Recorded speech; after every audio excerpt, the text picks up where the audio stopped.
Hello everyone, it's Rodney Allgood, Coach Rod here. And today, this video is about why it's so hard to fit in after leaving the Jehovah's Witnesses. Why is it so hard to fit in? I hear this so often. People who can't make new friends after leaving.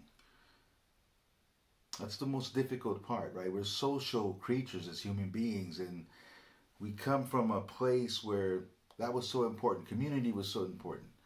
For most of you, you had the same friends from the time you were a little kid until you left. A lot of the same friends you're so used to being around all the time. A lot of you miss the gatherings and the barbecues and the camping trips and all that stuff. And it's something you haven't been able to replace since leaving. So in this video, I'm going to explain why that is. So it starts to make sense to you. And once things make sense to you, start to find ways around it. And I'll share some of those with you also. So let's talk about it. Why is it so hard to fit in with the rest of the world? Well, number one, that label that you used for so long, the label worldly, it made people seem dirty.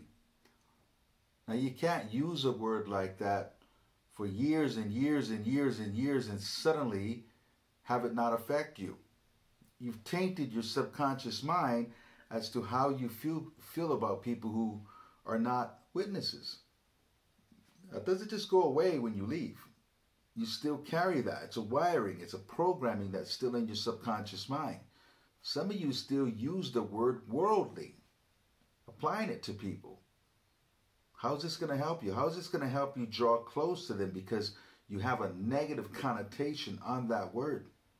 So stop using that word first and foremost. Stop using that word and start seeing people as people. As long as you refer to people as worldly, as, not good enough, basically, when you're using that word, that's what you're saying, not acceptable, then how are you going to embrace these people if you continue to use words like that?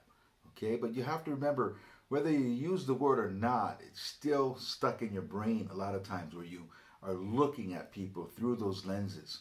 When you leave the witnesses, it doesn't mean that you automatically stop seeing the world through the lenses of a witness. Sometimes it takes a while. Until you really work at reprogramming this will affect you. Another reason why it's hard to fit in is because your brain, your subconscious mind, is kind of programmed to make friends with only people you already know. What I mean by that? When you were a witness and you met a witness that you didn't previously know, you knew everything about their life. You knew what they did on particular days of the week. You knew what book they were studying. You knew what they did on Saturday morning. You know what they did on, Thursday night. You know if their hair was too long. You know if their skirt was too short. You know if they used language that they shouldn't use.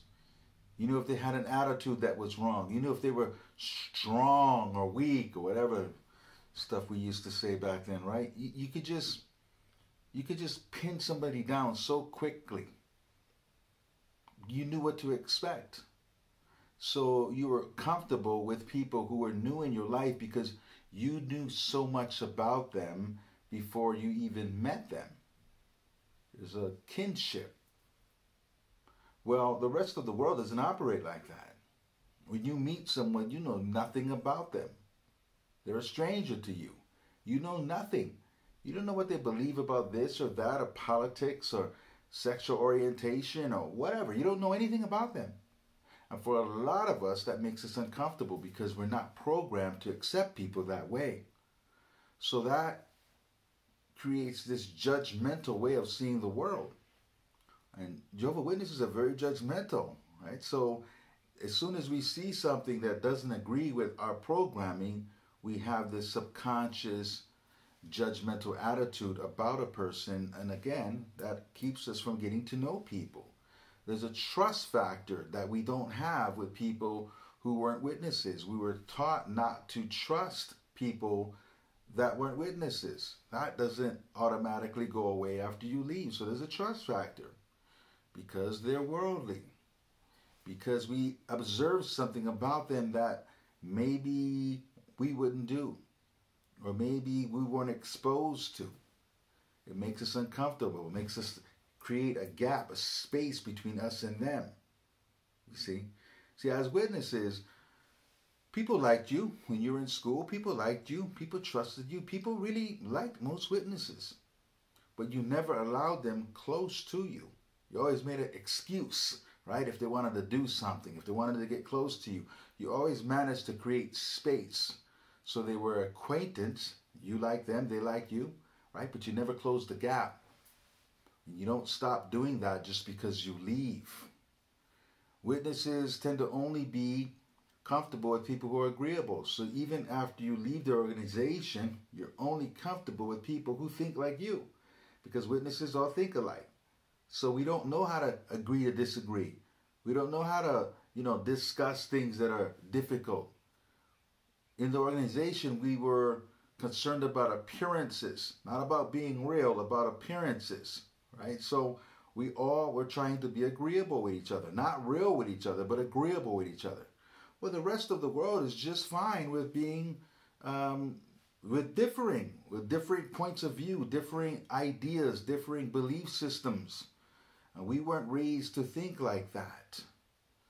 Sometimes we have a hard time making friends because we feel not knowledgeable about the things that they talk about, not knowledgeable about politics, not knowledgeable about, world affairs, not knowledgeable about sex, or all kinds of things, all kinds of subject matters that other people freely discuss.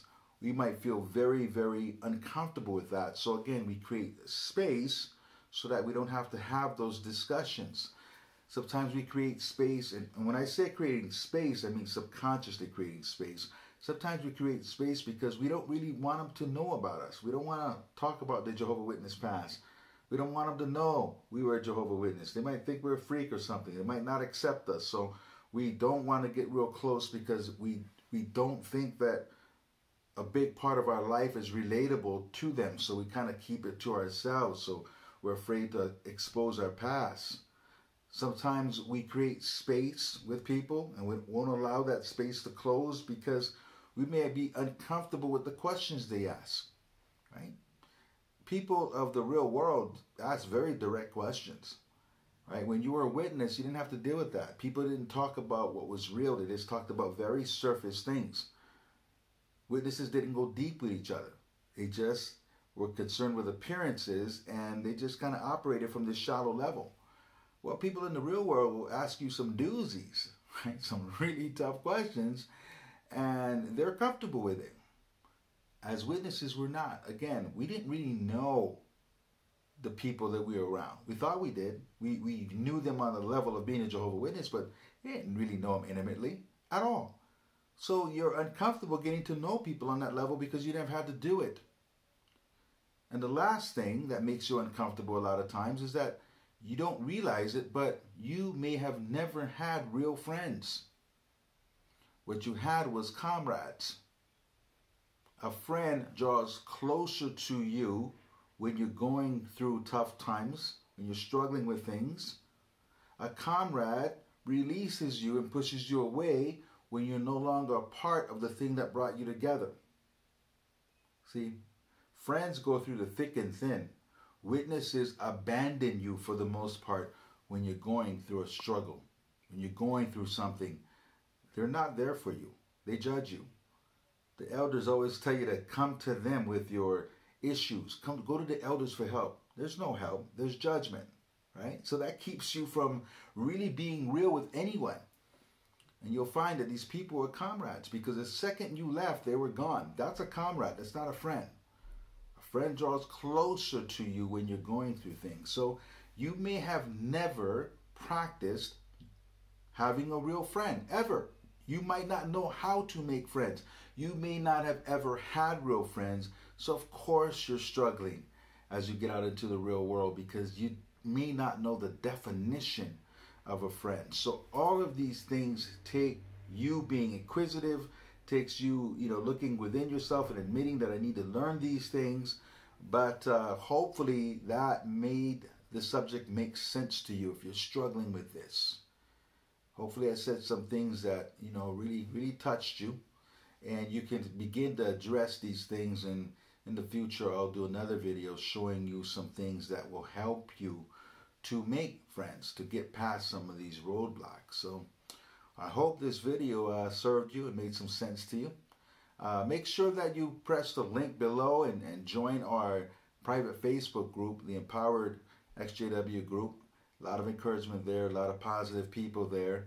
And if you've got questions for me, if you want to talk to me, if you've got something on your heart that you need an answer to, go ahead and send me an email at xjwstories@gmail.com. xjwstories@gmail.com. So my friends, thank you for watching this video, and I'll see you next time.